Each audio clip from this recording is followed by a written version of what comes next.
What going on? What it do? No. There is no doubt that the reputation of dancehall over the 6 decades of existence was carried by the top tier DJs, such as Yellow Man, Supercat, Bounty, Beanie, Sean Palm, Mavado, Cartel, etc. Even though their contributions can never be understated, one of the biggest and most celebrated parts of the genre is definitely the rhythm culture. A rhythm is basically an instrumental that the producer cooks up and invites a number of artists on and is eventually released to the public as a compilation album of sorts. Some of Jamaica's, and by extension dancehall's greatest songs, make up part of some of the greatest rhythms ever released. So today, I'll give you my list of the 10 greatest. And yeah, I know, it got so many legendary rhythms out there.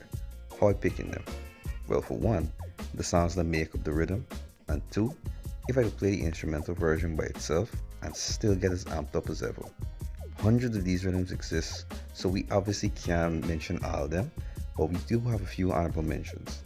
Rockout Rhythm, released in 1999, the Joyride Rhythm, Street Vibes Rhythm, Slang Tang, Blackout, European, which is the best of the late 2000s by the way, Fiesta, or whatever the one was called, that got Iceland contracted, Underwater, Buzz.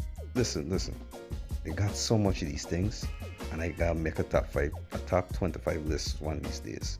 But for now, let's just stick to the top 10, alright? One more thing before we start.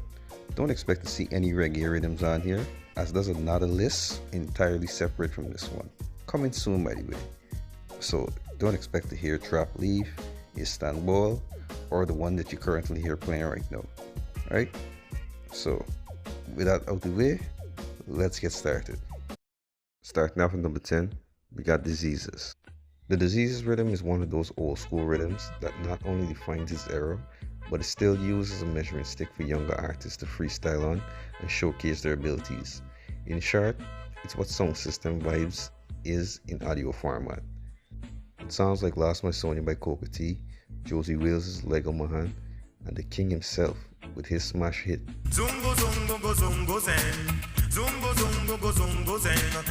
This infectious rhythm is still a banger to this day. Throw it down and catch a vibe if you don't believe me.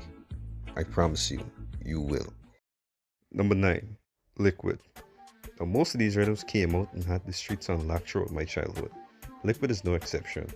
Released the same year as I was, the songs on here live up to the menacing yet dance-worthy vibe that the instrumental provides. TOK's Keep It Blazing and Elephant Man's Log On is for when you want to fling your gun fingers in the air. Sean Paul and Cecile Can You Do The Work for when you and the person you with want slow wine. Vibes on vibes on vibes. And this instrumental on its own always brings back memories of XL Echo jerseys, fitted hats, and Tims. Honestly, though I can listen to it. If you're a child of the 2000s, you understand what I mean. And if you were a grown adult during the 2000s, I mean, come on. This was your youth, bro. Relive it.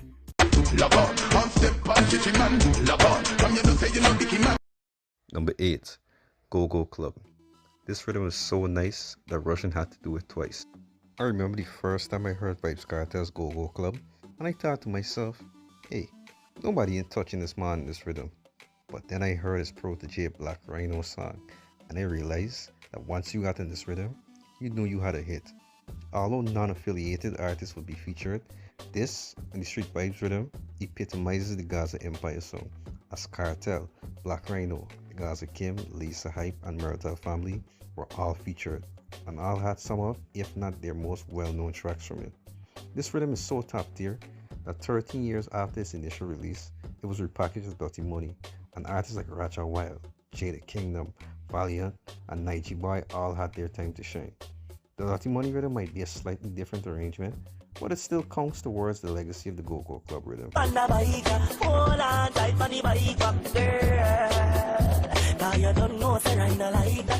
Number 7, Fiesta. The year is 2004, and Akon is the biggest name in hip-hop. The deluxe edition of his album drops, and he's got a song on there called Gunshot. Why am I telling you this? It's because Gunshot is a song that was made and released due to the immense popularity of the Fiesta rhythm that dropped the prior year. If you ever hear the word whatever being uttered by Lady Saw, Baby Sham giving you a lesson on the girl's favorite vitamin, or Miss Thing singing to Beanie Man, what type of dude she likes on the hook, then you know you're in for a good old time. The thumping bass line that kicks off the song, the iconic songs, the nostalgia, even for children that weren't around back then. Just, I'm going off on a tangent right now, but Fiesta got to be up here, bro. Come on, what we doing? Number 6, Filthy. It really hurts me that this rhythm got beat this low on this list, outside of the top 5, but the top 5 on any given day can realistically be number 1. So, yeah, it's gotta stay here. A lot of fans of dancehall probably don't know this rhythm by name, but they definitely know its biggest song.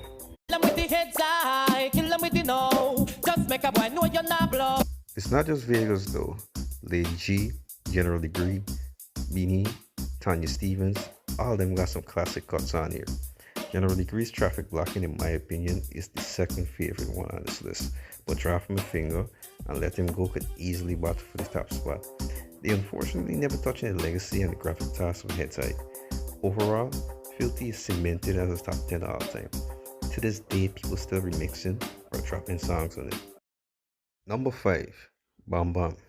Some people might be listening right now and thinking to themselves, this was a whole rhythm collection? Yes, it was.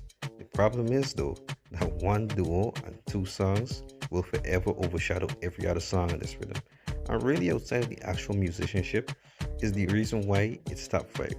Regardless though, while Nardo Ranks and Anthony Red Rose got good songs on here, the world was shook up when players dropped Bam Bam, but would get knocked off its damn axis when he and Chakademus dropped Murder She Wrote, a song that was and still is one of the most played songs and remixed ones in the culture's history.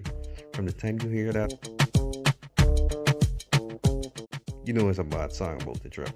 Murder She Wrote. Murder She Wrote. Number 4, Up Close and Personal. This instrumental on its own is what I visualized playing at a 90s house party, and almost every song off of this one was definitely played at your resident reception or a birthday party in the 2000s. Beanie Man, Buju Banton, Sean Paul, Mr. Vegas, Richie Stevens, all had hits off this rhythm. But the song that stands out above the rest and stands the test of time always belongs to Tantra Metro and Devontae. I don't even need to explain anymore. This is number 4 for a reason. No, these next 3 rhythms are literally certified bangers, and I could agree that any one of them could make the top of the list. Number 3, Bookshelf. Question: what's the first song that comes to mind for you on this rhythm? Deport Them, Bookshelf, Jack It Up. Yeah, all them ones understandable. But for me, even though I don't think it's the best one on here, the one that comes to mind for me is always Sasha's Sexy Body. Just the way that song comes in, like, I would like to get to know you, baby. Like to get a piece of that sexy body. Long story short, another one of the most replayed, remixed, and reused instrumentals with some of the most quotable songs ever. I don't even need to get into any more specifics other than that. Alright, let's move on to number 2. Number 2, Playground. The rhythm that defines the dancehall fusion era to its T. If Americans, Europeans, Africans, or Asians know anything about dancehall, 9 times out of 10, they know the song of this beat, and they got these songs on it on repeat. From Vegas coming in with, well, to Beanie Man having his most iconic track yet in Who Am I, to Sean Paul breaking out on the scene, and even the man himself, Spragga Benz, dropping another underrated banger. It's no secret why when you look through the evolution of dancehall videos on YouTube, more than likely a song from this compilation makes it as a representation of 1996. And at number 1, the undisputed king of the rhythms of dancehall, Diwali. Now when we think about the 2000s in dancehall, we think about Paso Paso, a new dance craze every other season, Bounty Killer versus Beanie Man, Movado versus Cartel, but most importantly, we think about the pride we got seeing dancehall become an international juggernaut. It all starts with this rhythm in the year 2000. Wayne Wonder's No Letting Go, an all-time beautiful dancehall fusion track, peaked at 11 on the Hot 100. TOK and Bounty Killer having tracks that are still staples today. Rick and Lace and Lumidi brought international staying power with their tracks, and even a young Rihanna's debut single, on the Replay, was a reimagined version of this rhythm. I remember when the song dropped, and I tell me what it sounded like Love is Wicked. All of these songs alone make a strong case for why this rhythm is the top of this list. But there is one more. Shake that thing, miss. Can I shake that thing, miss? And I better shake that thing, yeah. Donna, Jody and Rebecca. The first dancehall song to ever top the charts. And when I say charts, I don't mean Jamaican charts. I don't mean US reggae songs charts. I mean the Billboard 100, top 100. When we think about the 2000s, we think about Sean Paul's run, and that run was etched into stone with Get Busy. In turn, Get Busy solidified the Valley Rhythm's place at the top of this list. And in my mind and my heart, it's always and will be number one. But let me see if any rhythm in the future will ever catch it. I doubt, but here's the hoping.